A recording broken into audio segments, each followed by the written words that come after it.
ओम गुरुर्ब्रह्मा गुरुर्विष्णु गुरुर्देवो महेश्वरः गुरुः साक्षात् परं ब्रह्म तस्मै श्री गुरवे नमः। श्रुतिस्मृतिपुराणानाम् आलयं करुणालयं नमामि भगवत्पादशङ्करं लोकशङ्करं शङ्करं शङ्कराचार्यं केशवं बादरायणं सूत्रभाष्यकृतौ वन्दे भगवन्तौ पुनः पुनः।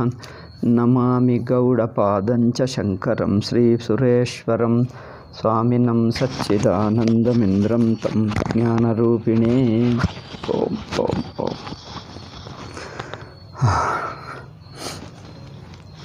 Illi. Today is Sugama day, so we discuss the Sugama. In Sugama, Adhyasa, the production of Adhyasa as described by the Purvapakshi, we are discussing here. Okay, so that the Purvapakshi says, he already told how Adhyasa is a production. Adhyasa is an object. First point is Adhyasa, there is an object Adhyasa, not Adhyasa means a misunderstanding, a mistake. In misunderstanding or a mistake, there is an object of your misunderstanding. Misunderstanding is not simply a thought.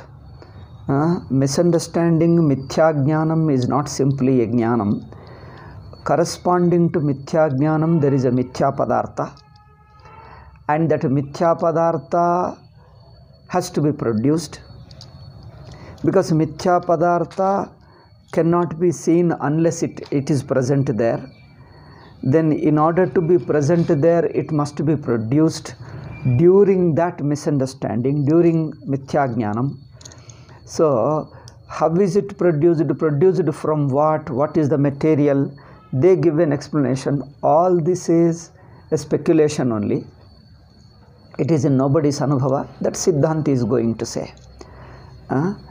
So there is a material avidya sticking to the Rajvavachinna Chaitanyam. A consciousness circumscribed, consciousness limited to the rope consciousness. From that, it is sticking to that, and it transforms into snake. Okay, and snake appears there. Then how do you remove it? Even here there are two ways of telling. One prakriya says that now avidya, they say, one is the atma jnanam avidya. ನಮ್ಮ barber ಬರುವವರೆಗೂ ನಮಗೆ ಇದು problem. ನಮ್ಮ lockdown lift ಆಗಬೇಕು, barber ಬರಬೇಕು. Okay, so one is ಆತ್ಮಜ್ಞಾನಂ. The Atma Jnanam itself is sticking to the worldly objects, because there is an ignorance of worldly objects, and that ignorance transforms into the mistaken knowledge about the objects and mistaken objects. Okay, false knowledge and false objects. These two are born from the that material cause, that material substance sticking to the worldly objects as well as to the Atma. This is one paksha. Another paksha is they assumed two avidyas, Moola Vidya and Tula Vidya. Moola Vidya is the Atma Jnanam. Tula Vidya is the Ajnanam about the worldly objects. This kind of division makes, though it is all speculation, non-existent in anybody's anubhava, yet it is slightly better because it avoids so much of confusion. It avoids a lot of confusion. It looks a little bit clear. Okay. Then how do you remove that avidya? There again the two ways. One way is by the jnanam. What happens? That snake is not totally removed, because it merges into the rope. It merges into the Ajnanam sticking to the rope. This is what they say. One way of telling is, it is their Purvapaksha's explanation, that Ajnanam sticking to the rope is there, which has produced the snake, which has transformed into the snake. Then what happens? The snake merges back into its material cause, therefore it doesn't appear. And this is one way of telling. Okay. Because why it merges back? Why not that material cause is totally removed?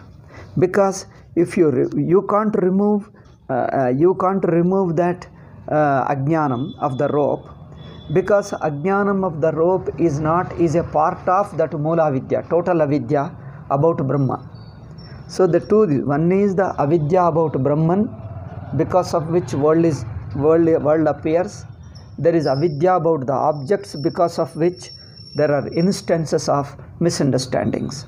So if the rope Ajnanam is removed really completely, what happens? First thing is, it won't be removed. It can't be removed, they say, because all Ajnanam is one. All Ajnanam is one.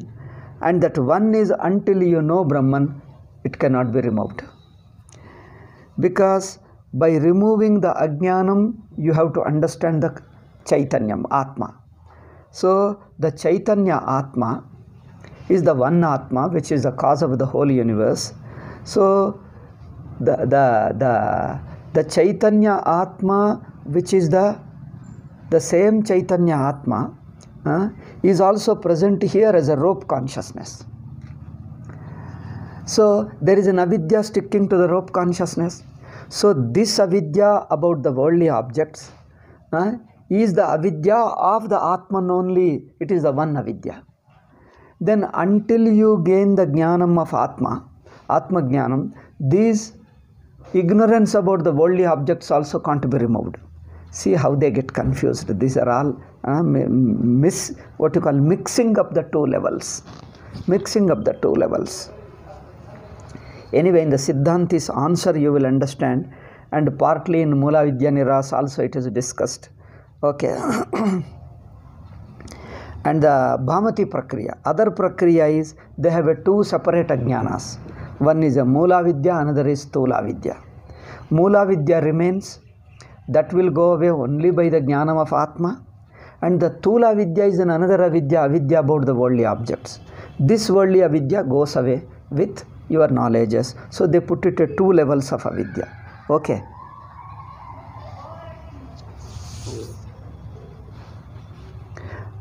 Tadevam Shuktika Ajnanena Adhishtana Bhuta Sakshi Chaitanyasyapi Pratibhasat Upapadyate Mithya Bhuta Rajata Jnana Nivrittiriti.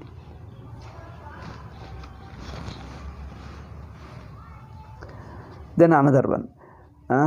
So like this, Tadevam Sarvatra Adhyase Vrutyupahita Chaitanyameva Bhavatyadhishtanam Tadjnanadeva Sarvatra Adhyaropitam Badhyate iti Sarva Manamadhyamiti. So therefore, avidya is sticking to Jnanam. Jnanam means Chaitanya Atma. Now that Chaitanya Atma is the Brahma only.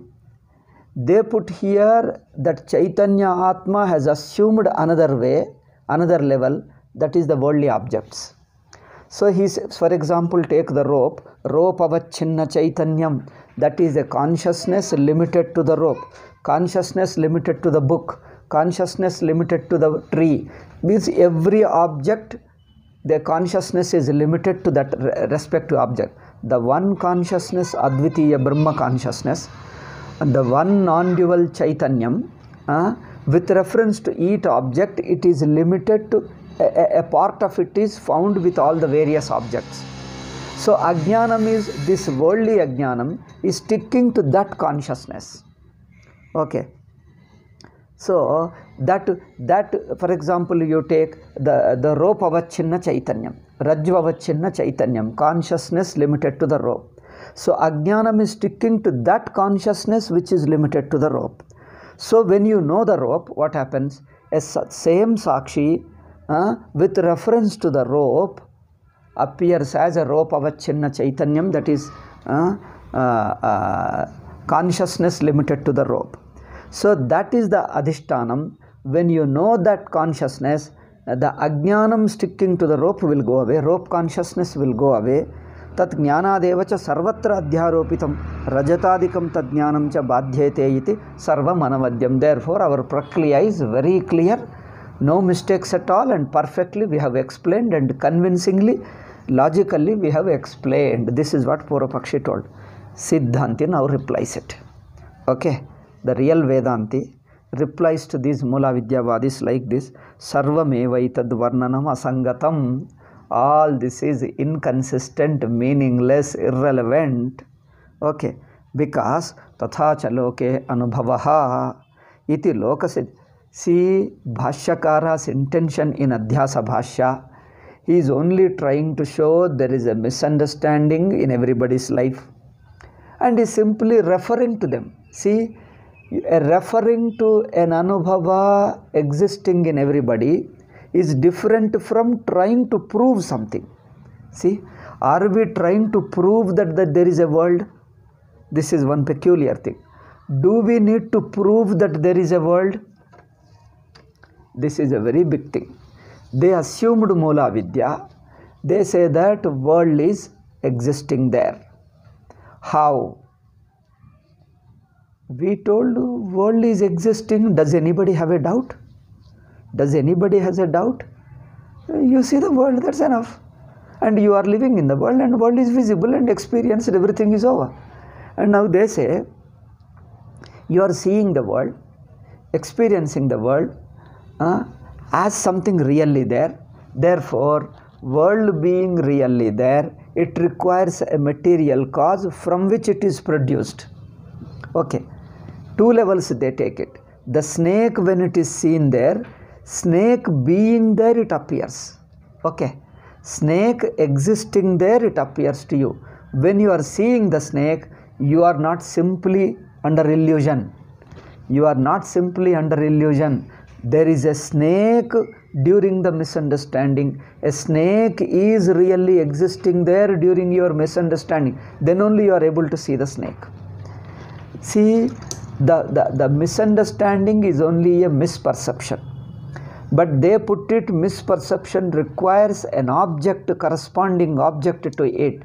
And this assumption is really creating problem. Okay, they are explaining the very misunderstanding, very adhyasa. They are imagining a substantial adhyasa object. Adhyasa is an object, and that object is a production. Production requires a cause, and the cause is sticking to Atma. These four levels.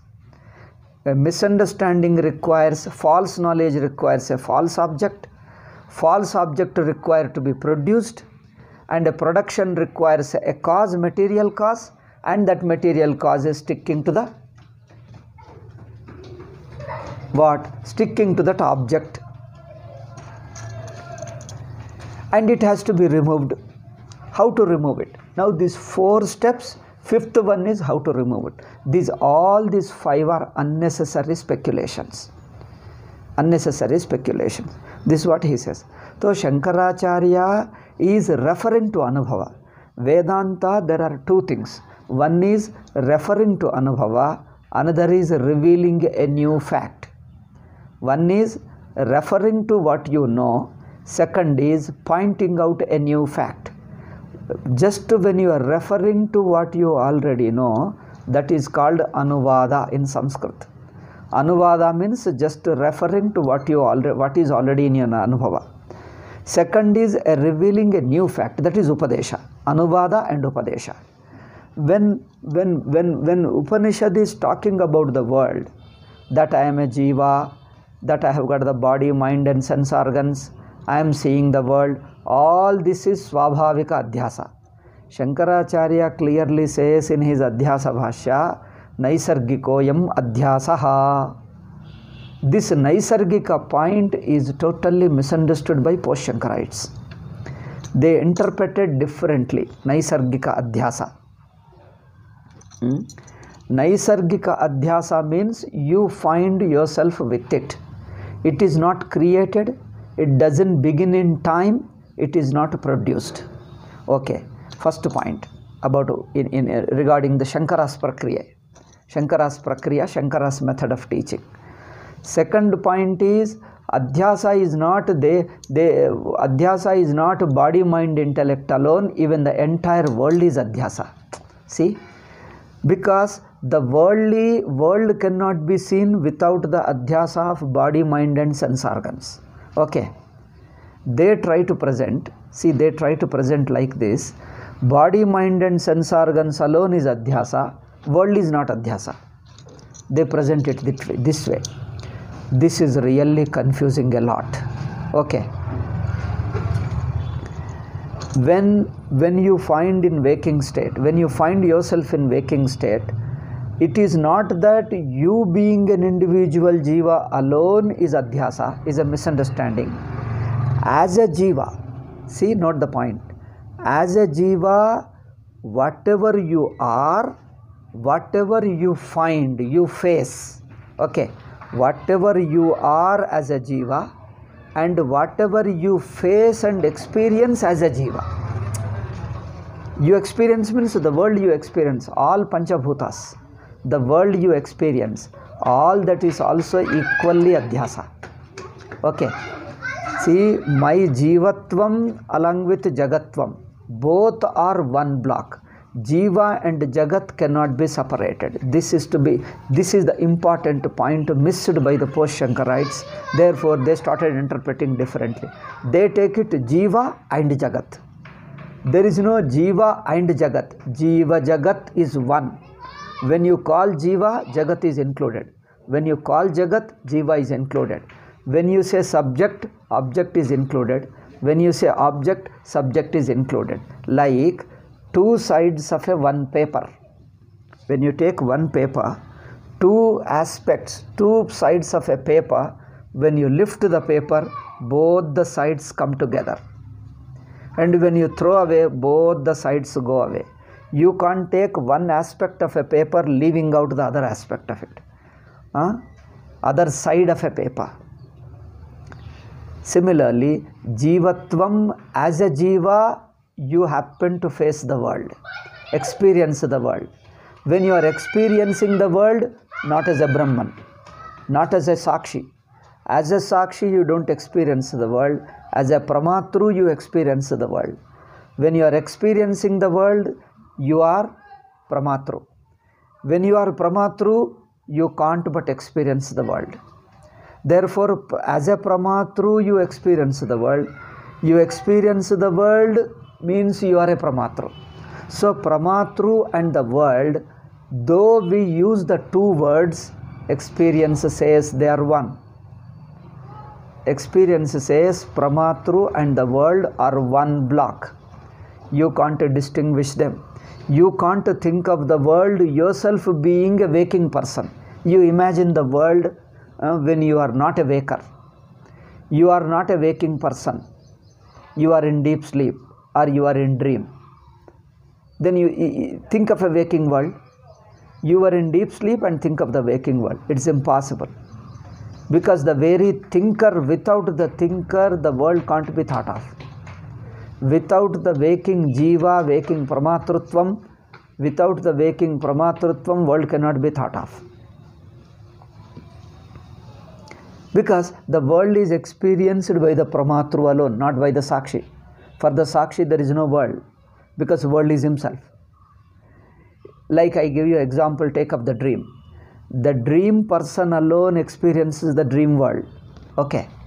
The dreaming person who is a part of the world, the Swapna Purusha alone experiences the Swapna world. And the Swapna world, as long as you experience, you continue to be the dream person. So, supposing you give up your dream personality, means you wake up. When you wake up means what? You look at the entire dream world as a sakshi of it. When you look at the entire dream world as a sakshi of it, you are no more the dream person. When you are no more the dream person, you don't find the world around you. You don't remain an individual. You don't remain a dream individual, and the world around you, impossible.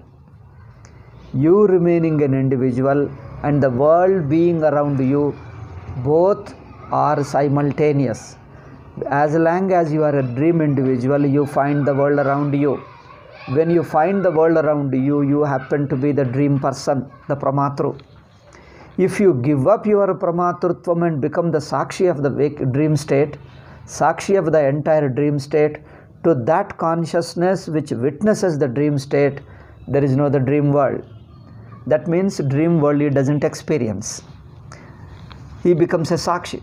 Similarly, to the waking world also, as long as you are a waking person, then only you have the waking world. So you don't, now therefore, people think that I was sleeping, I came to the waking world. This is a totally wrong. I was in deep sleep, I came to the waking world. Who is telling this? Who is telling this? The waking Pramatru. If waking Pramatru is talking, I came to the waking world, is a wrong, because waking Pramatru is the waking world. Note this. Waking Pramatru is the waking world. Waking Pramatru doesn't come from elsewhere, outside the waking. Waking Pramatru doesn't exist outside the waking state. In fact, waking state and waking Pramatru are similar. Waking Pramata and the waking world are just synonymous. Waking Pramata cannot come from outside the waking state, because if before the waking state, waking Pramatru himself doesn't exist. Note this. Waking Pramatru himself didn't exist without the waking state. He finds himself to be the waking person only in the context of waking state. Therefore, waking Pramatru, waking Jiva doesn't come to waking state. You can say that the Sushupti Swarupam is mistaken as the waking Pramatru. Is wrongly taken to be waking Pramatru and waking world. It is the same Advitiya Sushupti Chaitanyam is wrongly taken to be the waking Pramatru and waking state. Therefore, waking state includes waking Pramatru, waking world, both together is a one waking state. Therefore, you don't come to waking state. You who is the pure consciousness, Sakshi in Sushupti, falsely is taken to be the waking state. Waking state is not a coming and going. All coming and going is within the waking state. But waking state as a whole doesn't come, doesn't begin. Not waking state doesn't have a beginning. Beginning, ending happens within the waking state. Because beginning, ending requires a subject-object duality, requires a time. Okay, it requires a time. Beginning, ending can take place only in time. Time is experienced by the subject in reference to object. Time is experienced by a subject in relation with the object. Therefore, in this relation of subject-object duality alone, you experience beginning and ending. Therefore, the whole subject itself, subject can see the object. Object means a given object, not as a whole object, a given object alone. That means within the waking state alone, you can see the beginning, ending and all. But waking as a state means Pramatru as a whole. The whole Pramatrutva cannot be seen. The beginning of Pramatrutva means beginning of a waking state nobody can see. Beginning of a waking state or beginning of Pramatrutvam nobody can see. Pramatrutvam, waking state are synonymous. So Pramata's beginning Pramata cannot see. Pramata's beginning Sakshi cannot see. See, Pramata beginning neither Sakshi can see nor Pramata can see. Pramata cannot see because he did not exist before Pramata starts. Then Sakshi cannot see because from Sakshi there is no Pramata. Sakshi is a Sakshi. From Sakshi level, Pramatru, Jagat, whole thing is himself. Therefore, Pramatrutva beginning is a meaningless. It is a pure myth. It is a false thinking. It is a misunderstanding that you start thinking that Pramatrutvam begins or the waking state begins. Therefore, waking state or Pramatrutvam This is impossible to begin. The very idea of beginning is experienced by Pramatru regarding a few things within the waking state, regarding the objects within the waking state. But waking as a state, Pramatrutvam is experiences waking as a state. Waking as a state, whole state. So waking as a state, when Pramatrutvam sees, Pramatrutvam waking state, it is a one block. It doesn't begin. Beginning cannot be thought of. Therefore, Shankaracharya says clearly, Adhyaso Naisargikaha. That means it doesn't begin. We find, that means you find. Naturally you find. You find yourself to be a Jiva experiencing the world. Okay. Jiva means experiencing the world is included. That I am an individual experiencing the world is one experience alone, one block. Subject, object together, two sides of the same kind. Okay. Therefore, Shankaracharya told Naisargikaha. So this Naisargika, Adhyasa is a Naisargika. That means the entire world is Naisargika. That there is a world, that you have a body is Naisargika, natural, instinctive. Natural means instinctive. That you have a body is instinctive. That you have sense organs, instinctive. Your sense organs don't begin. See, your sense organs don't begin. You yourself find, you as a Jiva find yourself with sense organs. Therefore, your sense organs don't begin. Your mind doesn't begin. You as a Pramatrutvam doesn't begin. You find yourself with it. The entire world is experienced. This is just a natural, instinctive, Swabhavik Adhyasa. Therefore, Swabhavik Adhyasa means the entire world, entire state. Entire waking state is Swabhavik Adhyasa. Okay. And the Swarupam is Sushupti. Swarupa means our Swarupa. Swa means one's own. Rupa means nature, original nature. Original nature means that's what you are. That's what you are. But now presently this waking state, waking individuality is experienced. Then the question comes, when the waking state is also natural and your being Sushupti, pure Chaitanyam is also natural, how do you know which is original nature and which is only Swab Adhyasa and which is original nature? How do you know? Both are natural. Both are instinctive. You have no will regarding the waking state. Do you have a will in order to come to waking state? Before you come to waking state, you have no sankalpa. You didn't think of, because you didn't exist as an individual. It is an individual who makes a sankalpa. And individual himself did not exist. Therefore, you find yourself as an individual facing the world, experiencing the world. This is a natural experience, instinctive. Nobody has willed it, nobody has made it. It's just you find yourself with it. You find it, that's all. Therefore, this Swabhavik Adhyasa is your Jivatvam, Deshakala, entire Avastha. This is Naisargikaha. This Naisargika world, we call it Swabhavika, natural, instinctive, because it is only Swabhavika, not Swarupa. Because in Sushupti, this entire waking state goes away on its own. You remain consciousness in Sushupti without being a waking individual, without experiencing the waking world. Why? Waking world is experienced. Waking world exists only to the waking person. Itself doesn't exist independently. See, note it. Waking world has no existence at all unless you remain a waker and start seeing it. Unless you see it, waking world itself doesn't exist, because the world doesn't know that it exists. The book doesn't know that it exists. Table doesn't know that it exists. Okay. Table has to be seen by me. Consciousness alone gives existence to it. Consciousness has natural existence. Okay. Therefore, in the consciousness, all the world, all the Pramatrutvam disappear. You remain pure consciousness in deep sleep. This shows that the pure consciousness alone survives and your Pramatrutvam, Jagatvam, all that dissolves. All that is not there in Sushupti.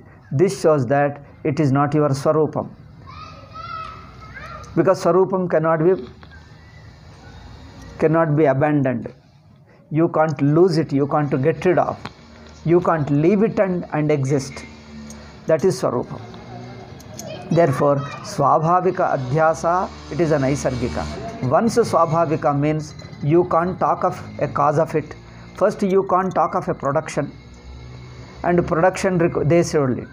That when you have a mistake requires a mistaken object. That mistaken object is produced from its cause.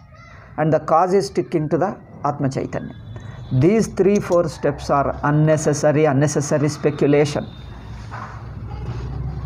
Therefore, in Swabhavika Adhyasa, the entire world is, along with Jivatvam, the entire world is Swabhavikam. Now, nobody sees the world beginning. Then how do you say the world is produced? First thing is, world is only a perception. Object cannot be established independent of your perception. Perception cannot be established without an object. That means there is no object. It is the perception alone you are calling an object. Generally, we think that object is independent of my perceiving it. Even without my knowledge, world exists. Even when I am not in the waking state, world exists. How? Can you say that dream world exists even when I am not dreaming? Even when I am not dreaming, dream world exists. I only go there and see. Do you say that? Dream world exists to the dreamer alone. Waking world exists to the waker alone. It is not absolute world. It is not ever existing world. It is a relative world. It is the world. Relative means what? It is only a perception. It is only a perception. So they say the perception requires an object. Even under illusion, the illusory object is required. The object needs to be produced, and for that you require a material cause. The material cause will be sticking to the Atma. These 4 steps they unnecessarily assume because they missed the point of Swabhavika Adhyasa. Upanishads do not say what is avidya. Upanishads simply use the word avidya and go ahead. You see them, Kathopanishad simply says avidyaya mantare vartamana, that's all. It simply says avidya, there is an avidya, ve vidye veditavye. Okay, not that, but in Kathopanishad alone. Whenever Upanishad talks of avidya, it simply says simple avidya and goes away. Why? That's because it is referring to what is already known universally. You only have to simply take a name. You don't have to describe, you don't have to explain how it came and all that. Therefore, what is universally known need not be explained. You just take the name, refer to it, that is enough. Therefore, Upanishads do not describe the nature of avidya. They only simply say avidya, a misunderstanding, that's all. Then it is Bhashyakara who explains. But when Bhashyakara explains, he is not creating avidya. He is not explaining, he is only pointing out. That is Swabhavika Adhyasa is there, he is just pointing out what is already there. Simply pointing out, nothing more. They say pointing out is not enough, you have to explain how the world is produced. So therefore, avidya is an avidya only when it produces the world. See how they talk of it. That means they assume world is a production. World is an object first. Second, it is a production. Third, it requires a material cause which transforms into this world. Fourth is that transforming cause sticking to the consciousness. Being a Jadam itself, it is sticking to the Chaitanyam. These 4 issues are unnecessary, complicated, non-existent, purely speculation. Bhashyakara is simply referring to the anubhava of everybody, that's all. Now these people, when they are trying to explain Bhashya, somebody asked, okay, if Vyakhyanakaras present Vedanta differently, let them present, why should you object? People have a freedom of expression. If Vyakhyanakara presented Vedanta differently, let them be. Let Vedanta be different from Shankara. So what? Why are you making a big issue out of it? They talk like that. Okay. Here we say the answer is, of course, Panchapadikakara, Bhamatikara, even the present day Vedantins, every people have their own Vedanta. They have a freedom to explain their own Vedanta.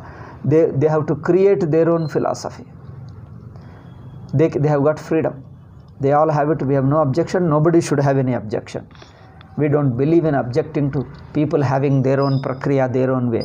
So if a Panchapadika, Vivarana, Bhamati, if they interpret in their way, let them be. But the only thing is, when they are explaining Bhashya, they have to explain Bhashya. They can't go against Bhashya and call that this alone is Bhashyakara meant. We only felt that, we only expected that they should not impose their views on Bhashyakara. You can bring out the hidden implication of Bhashya, but the hidden should be shown how it is hidden. Now they say clearly it is not there in the Bhashya and there is no hidden, it is only imposed on Bhashya. This imposed on Bhashya is meaningless. Nobody should attempt that. Okay, therefore Swamiji told, you just read Bhashya. Bhashyakara statements will reveal. Bhashyakara repeats what is more important, what is most important repeatedly. He repeats again and again what is most important. Iti avochama, itya sakrud avochama. We have already said this. We said this number of times before. Like this, he refers to himself the most important point. He never allows you to forget. Therefore, Bhashya, if you read directly, this imposing of Vyakhyanakaras, we can just leave them aside. Okay. Therefore, Swabhavika Adhyasa, when we say the entire world is instinctive, that your will, you say, I am a karta and I do karma, your kartrutvam, your doing karma is also instinctive only, is a part of natural state alone. Because you have no sankalpa to do sankalpa. Sankalpas just arise, that's all, you have no choice, they just are. Similar, therefore, the entire waking state, my being jiva, is a natural thing. Nobody has created. Okay, therefore it is a Swabhavika Adhyasa. And they miss the Swabhavika Adhyasa. First thing is, the very word Swabhavika is understood differently.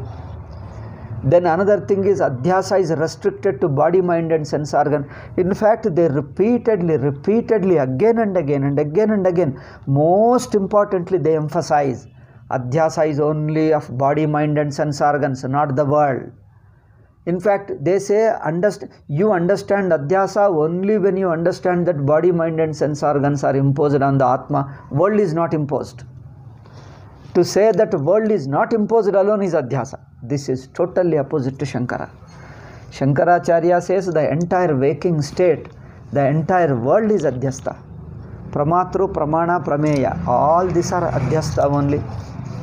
They say this Dehendriya Manasu, Dehendriya Manamsi alone is Adhyasa, world is not Adhyasa. Then if world becomes real, if it is not Adhyasa, world will be sticking to Brahman. Okay, that becomes a problem. Therefore, nothing sticks to Brahman. Brahman is independent without anything sticking to it, without requiring anything to stick to him.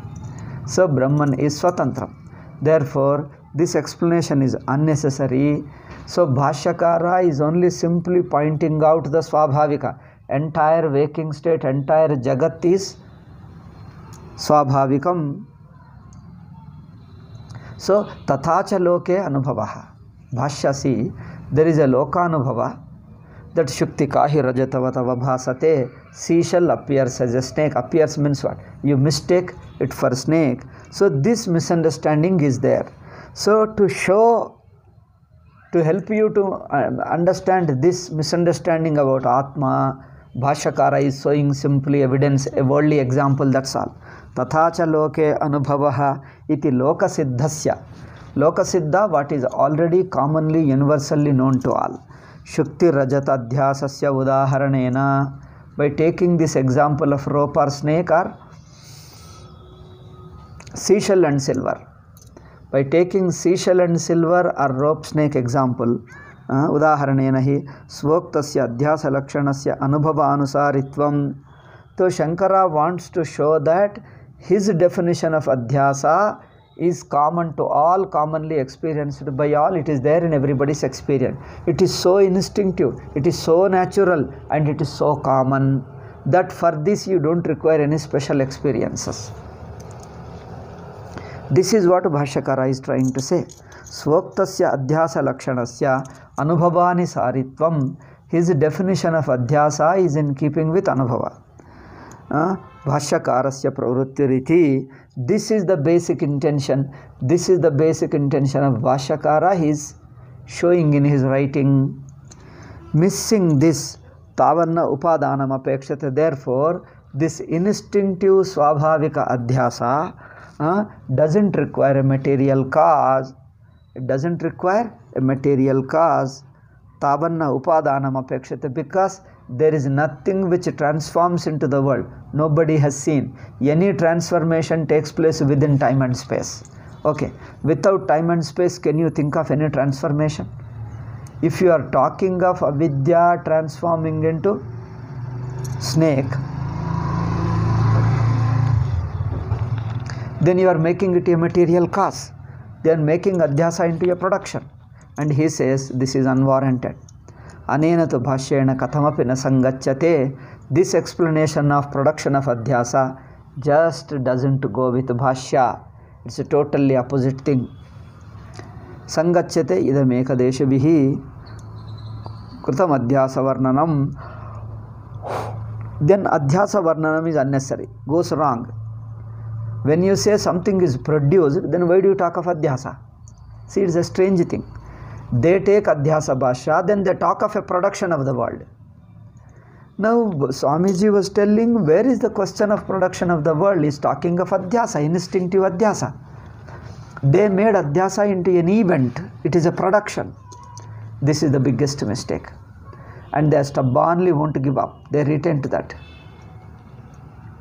Kritam adhyasa varnanam. Hagadare Bhashyakararu also, why did he discuss adhyasa? Why did he call it mithya jnanam? And why did he include the entire world into mithya jnanam? Entire avastha is mithya jnanam. Instead of that, so it is anubhavanusaravagi. Bhashyakara did not describe the production of adhyasa because it doesn't exist. It never produced. Therefore, Bhashyakara wrote adhyasa as a preface to the Sutra Bhashya. Then Bhashyakara taking the name adhyasa and explaining adhyasa itself is waste. He also should have told how world is produced. But Shankaracharya didn't say there is no production. When you are mistaking the rope for snake, do you explain how the snake was produced? Do you explain how the snake was produced? Nobody can explain because snake is never produced. If the snake were produced, then you could say, oh yes, it is produced. Snake is only an appearance, no production. Therefore, anubhava anarudhatvat, ಅವರು ಹೇಳಿದ್ದು ಅನುಭವದಲ್ಲಿಲ್ಲ.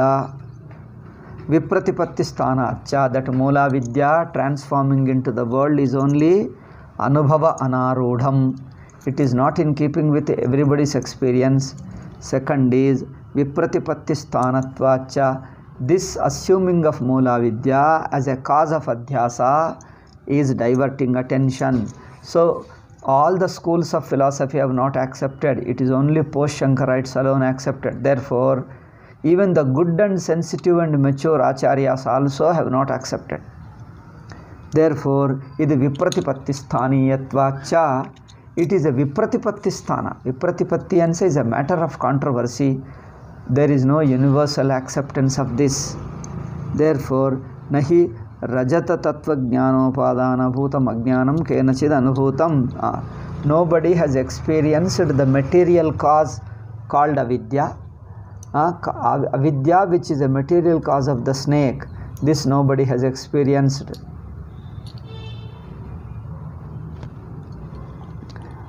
Rajjutadnyanopadaanabhutam kenachid anubhutam and abhyupagatam va sarvavadibhi. Nor all the schools of philosophy have accepted it. They have not accepted it. Therefore, nacha kevalam paribhasha siddhasya prasiddhavat drishtantartham upadanam yujyate. Just that you use a word and define it, and therefore you expect us to accept it. This is wrong, because you are only speculating it. Paribhasha siddhasya, you give a technical term to it. And prasiddhatva drishtantartham upadanam yujyate. What is simply imagined, what is simply speculated by you, cannot be given as an example, as an illustration, because it doesn't exist. It is your own interpretation. You are imposing your own ideas on it. Therefore, paribhasha siddhasya prasiddhasya